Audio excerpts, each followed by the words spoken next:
Bom, boa noite a todos. A gente vai estar começando agora o capítulo 19. A gente está na reta final do nosso livro querido. Esse capítulo que é um capítulo tão especial que a gente vê aí o amor de uma mãe sem fronteiras, que vai além do tempo, do espaço e que passa tantos ensinamentos, né, para nós todos.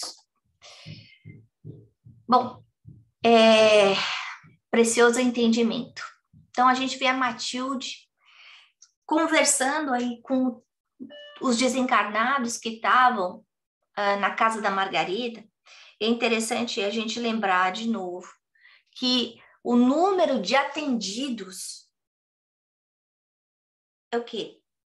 10 vezes maior, 20 vezes maior do que só a Margarida.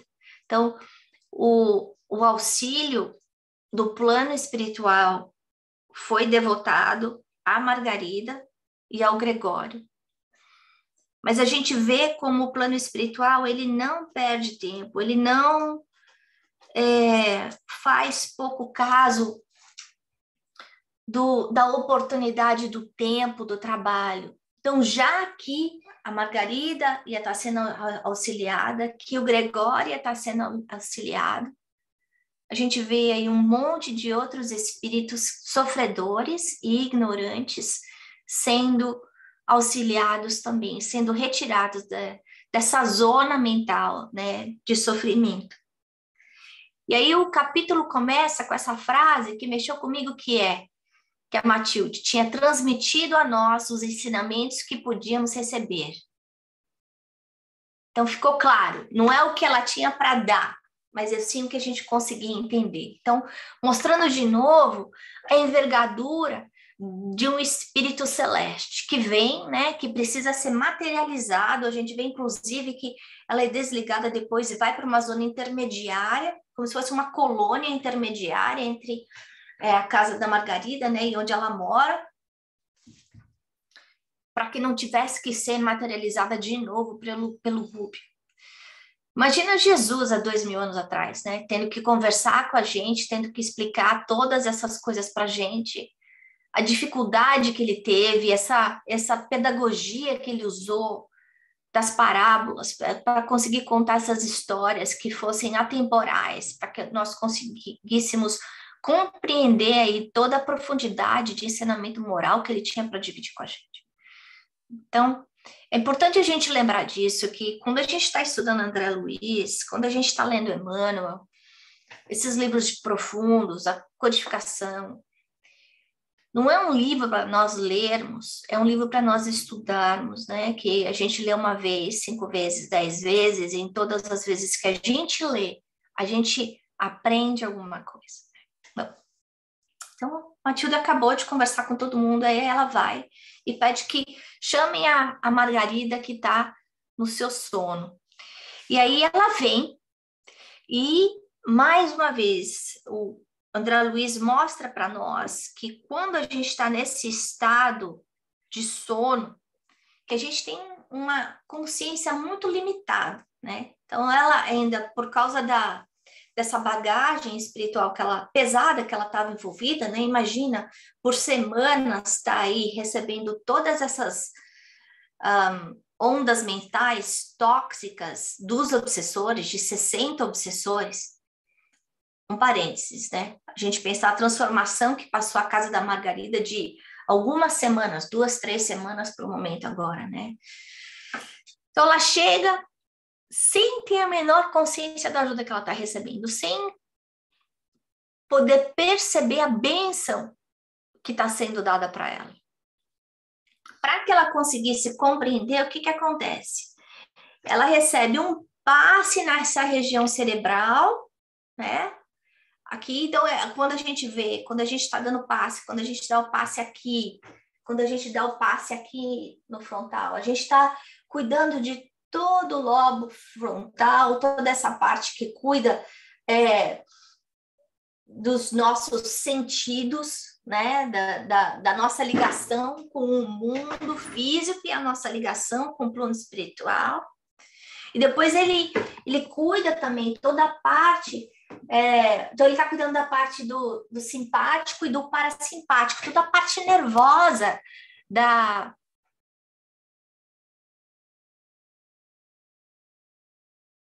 Tem aquele passe que você põe a mão aqui, depois desce aqui atrás, na zona torácica. É essa a limpeza. O que eles estão fazendo, o que ela está fazendo, basicamente, é retirar todos aqueles miasmas que ficaram impregnados nas células da Margarida.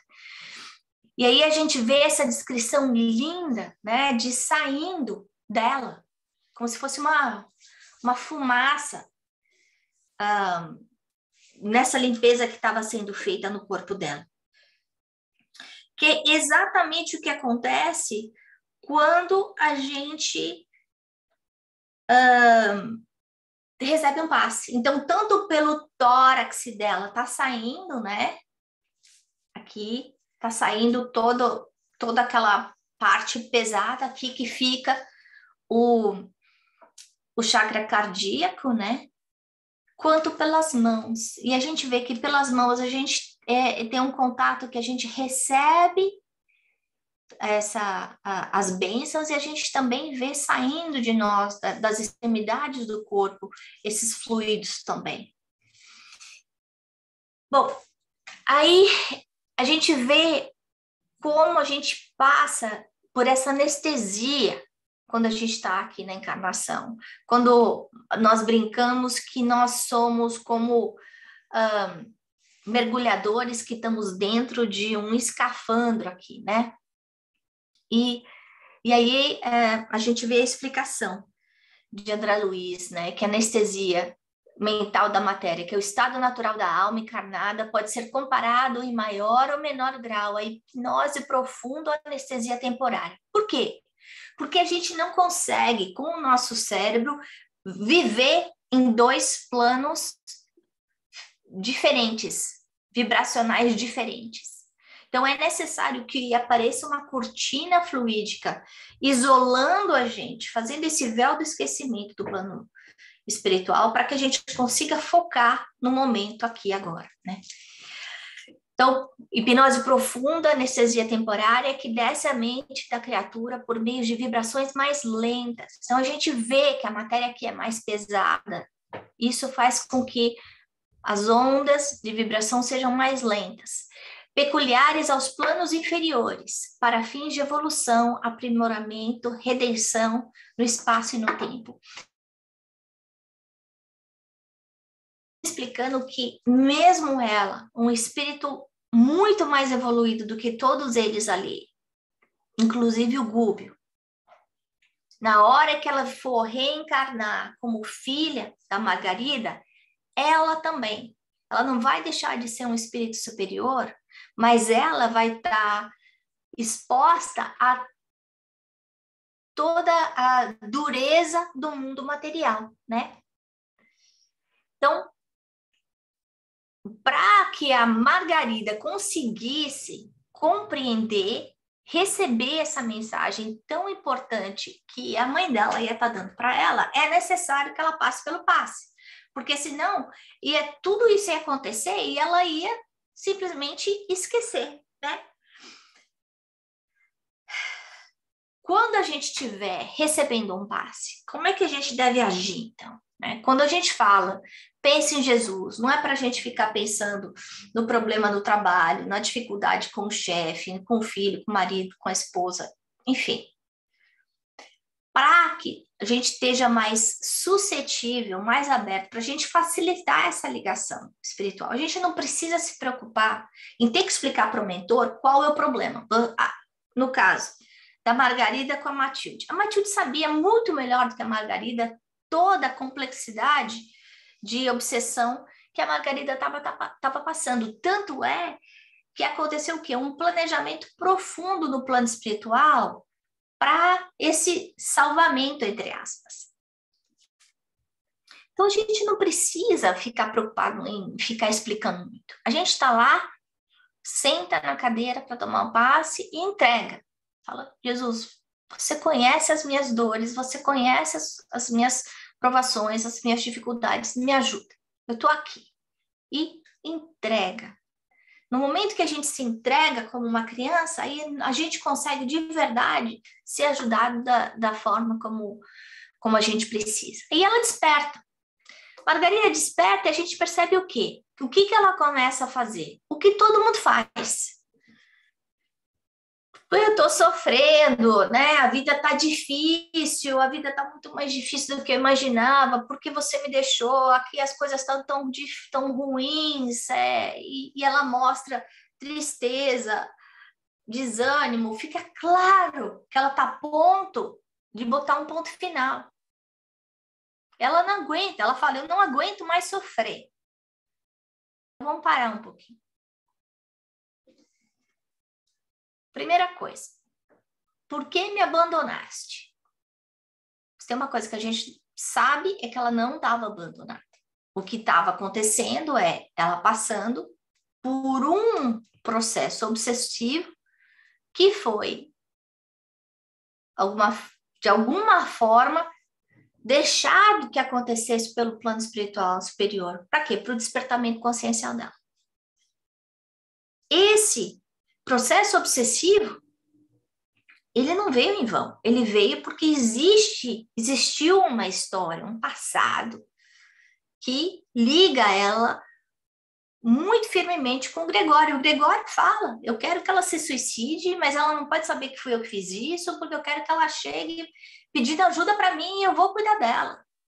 Então, existe uma ligação profunda entre os dois. Outro aspecto, consciência do problema. Ela está vendo o quê?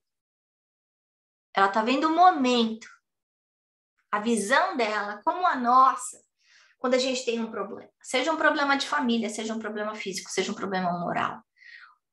A visão que a gente tem é uma visão de buraco de fechadura.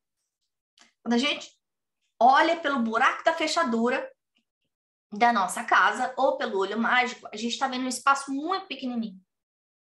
Que muitas vezes a gente acha que a gente não pode achar que aquele espaço é o todo. Não.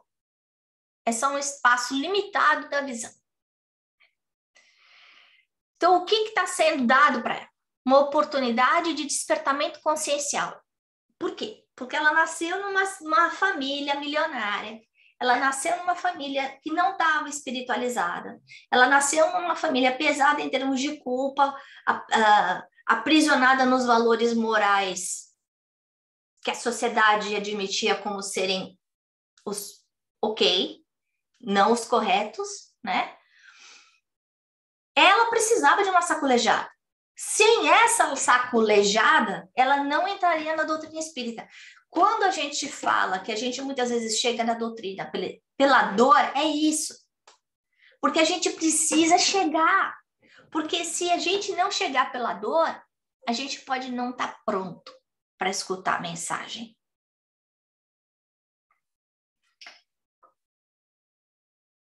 Quando a gente pensa se uma coisa é boa ou ruim, por exemplo, o Covid, na nossa vida, a gente pode achar um monte de coisas ruins no Covid. Mas o Covid abriu oportunidades boas para a gente. Eu posso falar das oportunidades boas da minha vida, de que aconteceu aqui em casa, de poder passar mais tempo em família, de conhecer mais de perto os meus filhos, de poder almoçar com os meus filhos, tomar café, almoçar, jantar com meu marido e com os meus filhos todos os dias. Da gente valorizar muito mais o tempo, valorizar coisas pequenas, de ir ao supermercado, de poder ir na rua, de ver a família. Coisas que a gente tomou como balela muitas vezes. A gente valorizar o ar que a gente respira, o pulmão que a gente tem, porque todos nós fomos afetados no Covid na região da respiração, que é esse órgão vital para todos nós, porque é daí que a gente tira o oxigênio, é daí que a gente tira todo o fluido cósmico. Para a gente parar de prestar atenção nas coisas materiais, a gente prestar atenção nas coisas espirituais. No meu caso, eu consegui estudar muito mais. Então, a gente pensar essas coisas ruins que acontecem na vida da gente, e de novo, eu não estou tentando dizer que o Covid foi uma coisa boa, uma experiência dolorosa, uma provação para o planeta inteiro, né? O que eu quero dizer é que em toda experiência existe uma oportunidade de aprendizado. E que essa da Margarida, essa obsessão horrorosa que ela estava passando, no verge de ficar entre a loucura e o suicídio, foi uma oportunidade para o despertamento consciencial. Agora me digam, se ela não se despertar, o que vai acontecer?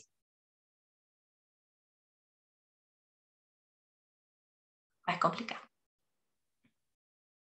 Por quê? Porque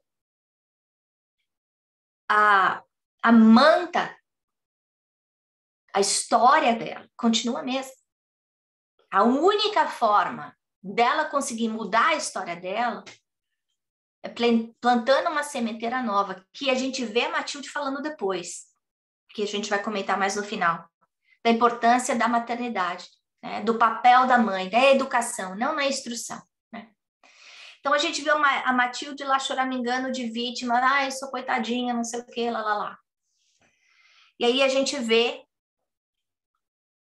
a Matilde falando, eu nunca te esqueci, minha filha, eu nunca te esqueci. E aí, agora que a boa luta começa, você vai desanimar? A gente tem uma história junto, não tem espaço, não tem tempo, não tem distância. O amor não tem distância. Então, eu acho que isso funciona como uma jarra de esperança para a gente. Para nós que perdemos as mães, os pais, os irmãos. A gente lembrar que o amor nunca separa as pessoas. A gente muda de dimensão. É como se a gente mudasse de cidade, de estado, de país.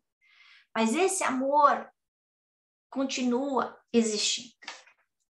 Então, eu não tenho mais o meu pai, mas o meu pai continua próximo de mim. Porque a gente se ama. Esse amor não acabou com a morte do corpo. Aí ela continua. Abre o coração à bondade e entendimento. Acorda, minha filha. Acorda. Tá na hora de você crescer. Não é para você ser uma princesinha. A Margarida fala, mas eu tenho muitos inimigos. Ela tinha uma consciência, apesar de confusa, de todo esse sofrimento que ela estava passando com os obsessores.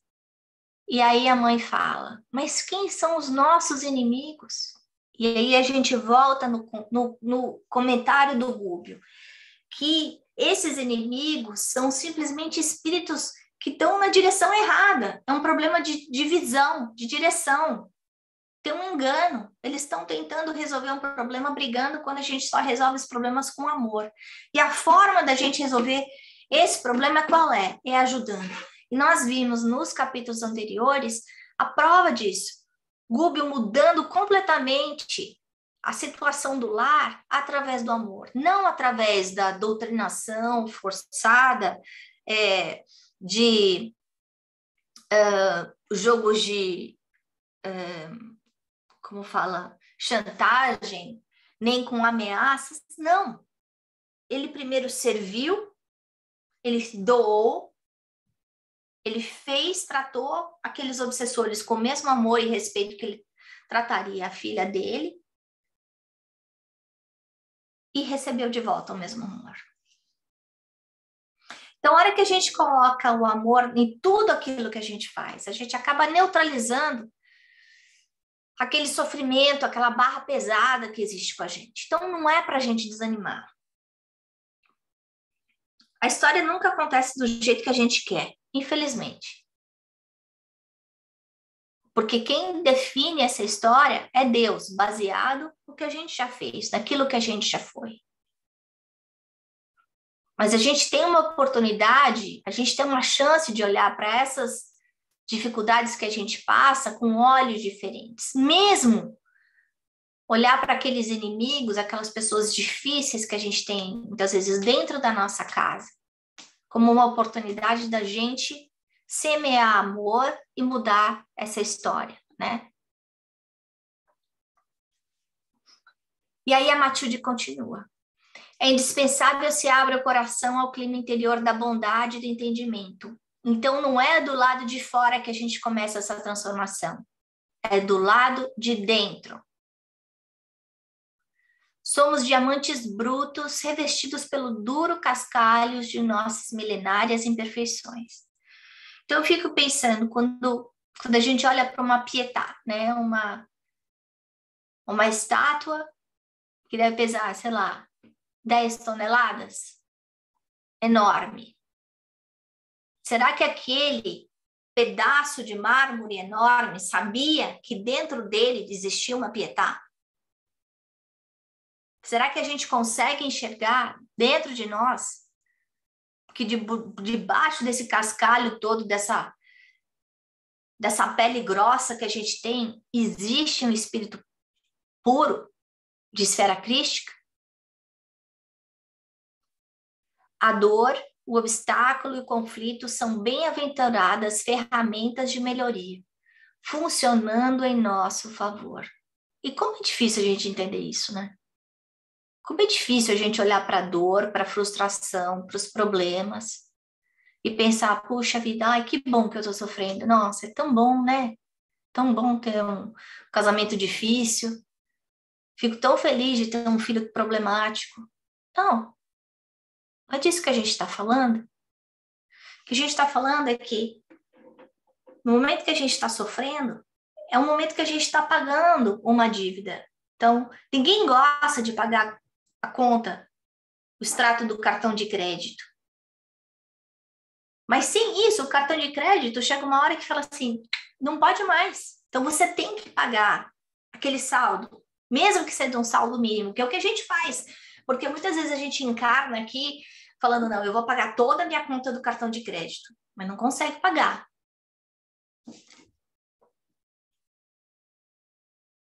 E outra coisa que a gente tem que lembrar, isso tá, eu acho que é em Paulo,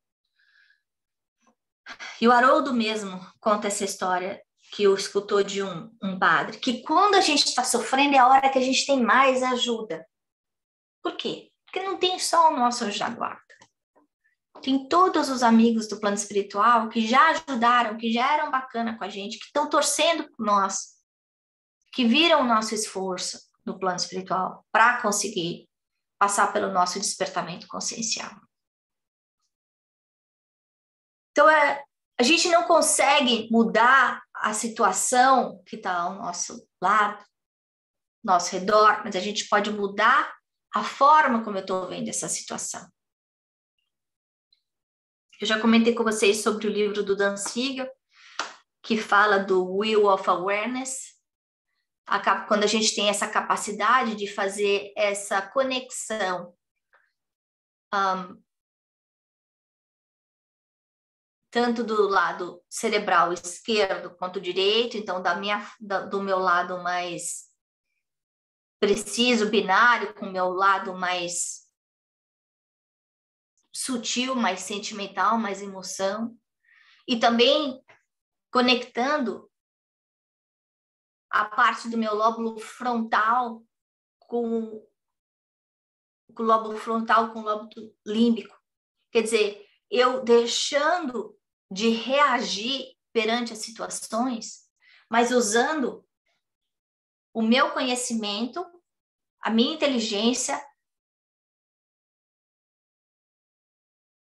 dominar as escolhas que eu vou ter perante uma situação. Eu não mudo a situação. É normal eu ficar com raiva, eu ficar brava, eu ficar triste, eu ter vontade de gritar. Agora, o que eu faço com isso? Eu posso ficar brava o que eu quiser, mas eu não posso pegar um sapato e jogar na cabeça do meu filho. Eu posso ter vontade de fazer isso, mas eu não posso fazer isso. E é exatamente essa relação, esse é o despertamento consciencial. Eu entender, puxa vida, agora eu tô tão brava que eu tô com vontade de jogar o meu sapato na cabeça do meu filho. Opa, peraí. Mas isso não tá certo. Esse não é o exemplo que eu quero dar para ele. Eu não vou ficar feliz com essa minha conduta. Isso não vai ajudar em nada essa situação que a gente está vivendo. Então, o que é que eu tenho que fazer? E aí, a partir daí, eu abrir a janela do meu coração e olhar aqui para dentro e pensar, olha, Ana, quando isso aconteceu, o que é que você tem que fazer? Quais são as ferramentas que você tem para você conseguir controlar os seus impulsos e não fazer coisas que você se arrependa depois, né? Então, a Matilde vem dar algumas recomendações para a Margarida. Primeiro, é valorizar o tempo. E a gente viu isso com o Covid, de como o tempo é perecível, né? Em todos os aspectos. No começo, quando a gente começou a trabalhar em casa, que a gente achava que a gente tinha muito tempo, de repente a gente parece que não tem mais tempo nenhum. Depois, perdendo entes queridos. Depois, a distância, momentos que a gente podia ter convivido mais e não conviveu. O tempo é um tesouro que nós vamos ter que responder por ele. Nós somos responsáveis pelo uso do nosso tempo, pelas escolhas que nós fizemos. O que eu quero dizer com isso? O que eu quero dizer com isso é, a hora que eu chegar lá do outro lado, vou me perguntar, bom, com todo o conhecimento espírita que você teve desde que você era pequena, o que você fez desse conhecimento? Como é que você usou? Para quem que você usou? Como é que você aplicou? Que diferença você fez nas pessoas? Com todos os estudos que você teve, o que você fez com os talentos? Porque você estando na faculdade, você tirou a vaga de alguém na faculdade. Alguém que podia estar lá, não estava, porque você sentou naquela cadeira. Como é que você valorizou o tempo dentro da sua casa, na sua família? Como é que você cuidou do seu casamento? Como é que você educou os seus filhos? Você priorizou os seus filhos ou você priorizou o seu trabalho? Você se preocupou em dar para os seus filhos as coisas materiais, as melhores escolas, as melhores roupas, os melhores tênis? Ou o conhecimento da vida eterna? Aqueles valores morais que são imperecíveis? Eles vão me perguntar. E se os meus filhos falharem por minha culpa, porque eu não consigo, nenhuma mãe consegue comandar a vida dos filhos, porque a gente mal consegue gerenciar a nossa. Mas se eles falharem pela minha irresponsabilidade, pela minha ausência, eu vou ser corresponsável. Quando a gente vê a Matilde, um espírito de envergadura como ela, tendo que voltar para a Terra para ajudar a Margarida, para ajudar o Gregório, é porque ela sente que ela não fez o que ela tinha que ter feito. É porque ela não passou o conhecimento, a educação é necessária. Ela passou a instrução, mas ela não soube educá-los no orgulho, na ambição, no egoísmo, na vaidade. Ela não soube passar para esses filhos de outras vidas, os dois que foram filhos dela, esses valores imperecíveis que a gente tem que entender, que não é about me, not about them, é de tudo. Eu não perco a minha individualidade no todo, mas eu não posso viver só para mim, só para o que eu quero, na hora que eu quero, do jeito que eu quero. Outra coisa que ela fala, não é para supervalorizar o sofrimento. Todo mundo sofre. E muitas vezes a gente fica lá sentindo aquela dor e pensando, por que comigo? Porque eu sou tão boazinha, porque eu não merecia, porque isso, porque aquilo. Vou dar um exemplo. Hoje eu fui no médico, ver a minha perna, alguns de vocês sabem o acidente de carro que eu tive ano passado, que foi seríssimo, né? Ao ponto de ser discutido ter que amputar minha perna. A minha perna não tá normal, continua doendo. E aí hoje no médico, a pessoa falou, não tenho o que fazer. Não tenho o que fazer. Então, o que tem para fazer agora é o que temos para hoje. É com isso que você vai ter que conviver.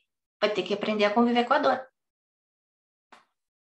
Porque mesmo que você faça cirurgia, essa dor não vai melhorar. Então, eu saí do hospital pensando, bom, tem duas formas de ver. Tem a forma de ver, eu tenho dor na perna, e a outra forma que eu tenho de ver é, eu tenho perna. Porque eu quase fiquei sem perna. Então, a gente pode entrar no ciclo do porque eu. Mas a gente também pode entrar no ciclo, no ciclo de graças a Deus eu tenho perna. Eu fui dada, eu recebi uma nova chance para poder saber valorizar a minha perna. E isso, a Matilde fala da importância da gente cuidar do nosso corpo, da gente valorizar o nosso corpo, da gente cuidar dele da melhor maneira possível, porque quando a gente não cuida do nosso corpo, a gente lesa o nosso perispírito. Então, é por acidente que a minha perna tá assim? Não, não é. É porque eu não soube cuidar da minha perna antes. Não agora, em outra vida.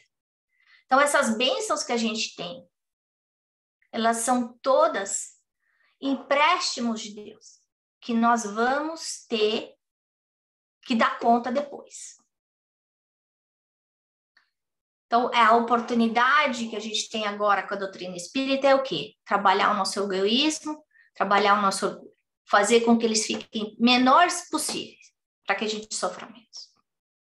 E aí, para encerrar, ela fala essa prece maravilhosa, que me lembrou muito a prece de Francisco de Assis, né? Ajuda antes de procurar auxílio. Compreende sem exigir compreensão. Desculpa os outros sem se desculpar. Por quê? Porque a gente não pode viver na inércia. Ah, não, eu sou assim mesmo, viu? Não adianta, porque eu fico impaciente, eu grito mesmo, eu bato... Não, gente, a gente tem que trabalhar nossa reforma íntima. Ampara sem a intenção de ser amparado. Dá sem o propósito de receber. Não persigas o respeito humano que te faça parecer melhor do que és, mas busca em todo tempo e lugar a bênção divina na aprovação da própria consciência. É eu colocar a cabeça no meu travesseiro e pensar, eu fiz o melhor que eu pude hoje. Eu não conseguia fazer melhor do que eu fiz. Meu Deus, você viu. Eu fiz o que deu.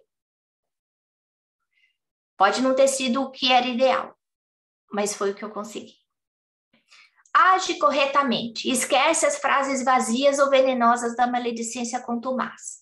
Socorrendo-te das diretrizes alheias, desconfia das palavras que te lisonjeiem, a fantasiosa superioridade pessoal, ou que te inclinem à dureza do coração. Diante da fartura da escassez, recorda o serviço que o Senhor te convocou a realizar e procure o bem em seu nome onde estiveres. Então, é para a gente procurar a oportunidade de fazer o bem. É para cavar oportunidade para fazer o bem. Mas eu estou cansada, eu estou com preguiça, eu estou com sono. É para cavar oportunidade para fazer o bem. Ponto.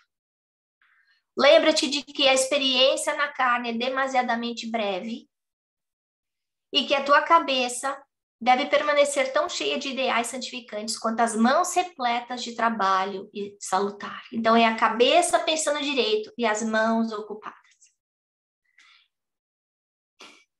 Para que atendas, porém, a semelhante programa, é imprescindível, abras o coração ao sol renovador do sumo bem. De alma Cerrada ao interesse pela felicidade do próximo, jamais encontrarás a própria felicidade. Ela está dando a receita. Se a gente não souber fazer caridade e amar o próximo, a gente não consegue ser feliz. A alegria que improvisares em torno dos pés alheios lhe te fará mais rica de júbilo. Na paz que semeares, encontrarás a colheita da paz que desejas.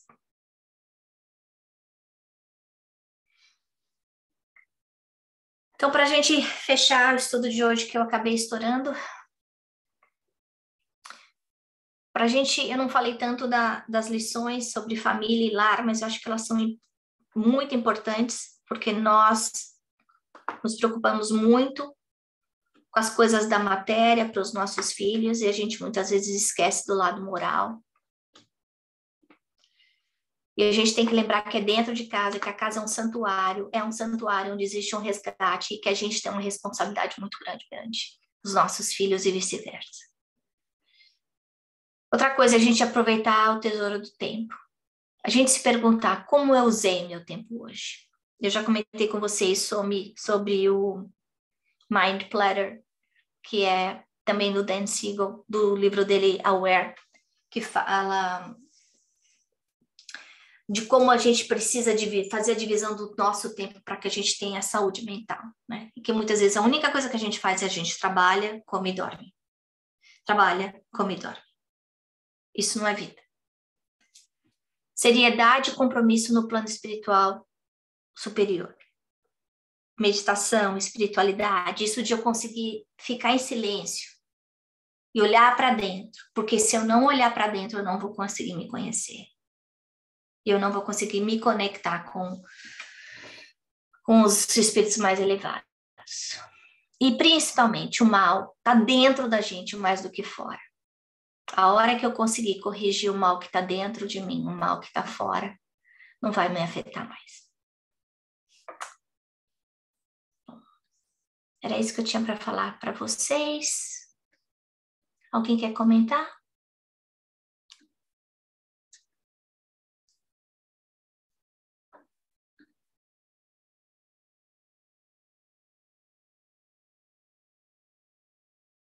Quem quer falar alguma coisa? Quem quer falar nada? Posso fazer um comentário, assim, algo que eu achei que você tocou bastante nesse ponto, eu achei muito bonito, assim, quando ela fala, né? Agora vai começar a boa luta, né? Aquele momento em que ela vai começar realmente a trabalhar, e que ela tem ela podia ter começado antes, claro, a gente com certeza tem essa noção, mas todo esse esforço, né, de ajudá-la é para impulsioná-la nesse caminho ali das coisas que ela realmente tem que fazer, que até então não foram efetuadas por N razões. Então, achei muito bonito, assim, a boa luta, né? Como que esse trabalho, estudar e colocar em prática, o trabalho na família, né? Fala muito dessa questão da família, como tudo isso é essa boa luta, né? Achei muito bonito. Uhum.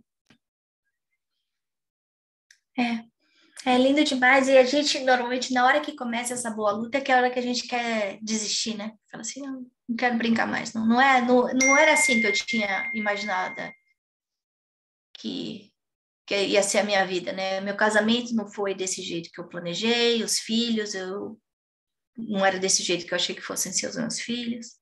E aí? Daí eu desisto, então eu separo,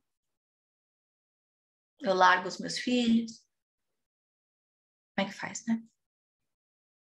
O mesmo com a saúde, né? Eu entro em depressão, fico em posição de vítima, que nem a Margarida, né? Tadinha de mim, né?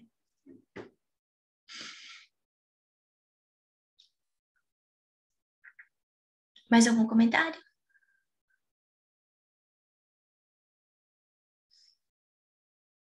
Teve uma parte que eu gostei, que ela fala, a mãe fala para a filha, né, que é necessário, Margarida, saber utilizar o inimigo nele, situando a nossa lição benfeitora. Está mais para o começo, assim, quando ela começa a falar das dificuldades de viver no corpo terrestre, né? E para mim isso foi assim,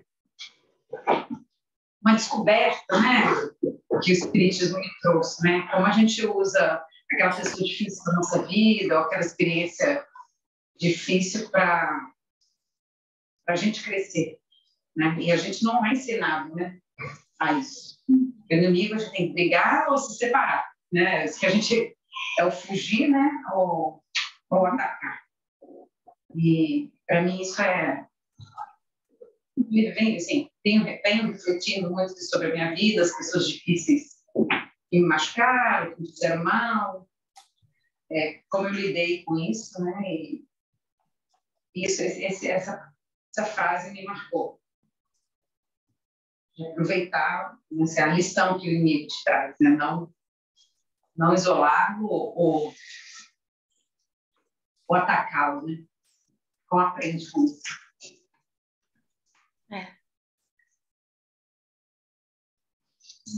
Às vezes as pessoas mais difíceis são aquelas que ensinam mais pra gente, né? Porque normalmente são aquelas que mostram mais os nossos defeitos, né?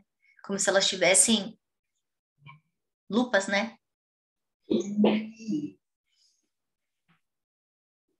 Nos provam, né? Assim, parece que é tudo aquilo que a gente repugna e dentro, na verdade, está dentro de nós, né? Também.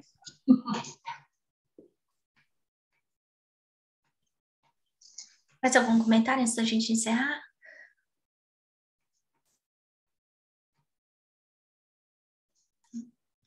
Semana que vem é o último capítulo, aí a gente fecha o livro. Eu estou planejando a gente fazer mais uma aula e a gente faz uma mesa redonda, cada um falando o que gostou mais do livro, tá? Então, semana que vem eu dou a aula. Na outra semana, então, a aula é de vocês, não vou ser eu só estou avisando com 2 semanas de antecedência para vocês olharem aí qual foi a parte que foi o aha moment para vocês, tá bom? Eu sei que esse é um livro muito pesado, muito denso. Isso. Bom, então vamos fazer a prece final.